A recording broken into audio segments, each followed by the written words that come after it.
تو کہنے لگی آپ کیا کھائیں گے؟ تو میں نے کہا نہ میں کھاؤں گا نہ تو کھائے گی، مہمان جو نبی پاک کا ہے۔ کہا اچھا، اب ذرا تجویز دیکھو میاں بیوی کی سوجھی آپس میں۔ کہتے ہیں کھانا لگا دینا، کیونکہ ایک آدھ بندے کا کھانا ہے۔ اپنی غربتوں کا ہر جگہ اظہار کرنا، رونا رونا، یہ دیکھو غربت کیسے چھپائی جا رہی ہے۔ اس کو کہا نہیں کہ چل تو تھوڑا رحم کھا، تو آیا ہے تو تھوڑا رحم کھا، یہ نہیں کہا اٹھ کے نا تو کھانا رکھنا اور اٹھ کے نا چراغ ٹھیک کرنے کے بہانے بجھا دینا۔ ہم دنیا والوں کے سامنے کیوں اپنے دکھ بیان کریں؟ ہم جو کہیں گے رب رسول کی بارگاہ میں کہیں گے۔ تو نا چراغ ٹھیک کرنے کے بہانے، اہلیہ اٹھی، کھانا دینے کے بعد چراغ ٹھیک کرنے کے بہانے بجھا دیا۔ خامد بھی ہاتھ چلاتے رہے، بیوی کبھی برتن رکھتی کبھی اٹھاتی، پتہ چلے کہ کھانا کھا رہے ہیں، کھانا کھایا جا رہا ہے۔ کہتے ہیں مہمان پیٹ بھر کے کھانا کھا گیا۔ یہ کام ہوا رات کے اندھیرے میں، اس وقت ہوا جب چراغ بھی بند تھا، اس وقت ہوا جب کوئی دیکھنے والا نہیں تھا، کسی پڑوسی کو بھی خبر نہیں تھی۔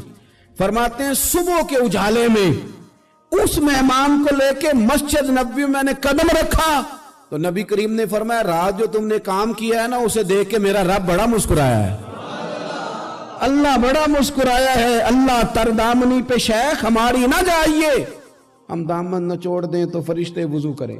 یہ شان ہے صحابہ کی۔ نبی کریم علیہ السلام نے فرمایا رب رات مسکرایا تیرا یہ انداز دیکھ کے، اور اس نے قرآن نازل کیا وَيُؤْثِرُونَ عَلَىٰ أَنفُسِهِمْ وَلَوْ كَانَ بِهِمْ خَصَاصَةٌ۔ کچھ لوگ وہ ہیں جنہیں بڑی بھی ضرورت ہو تو دوسروں پر اثار کر دیتے ہیں۔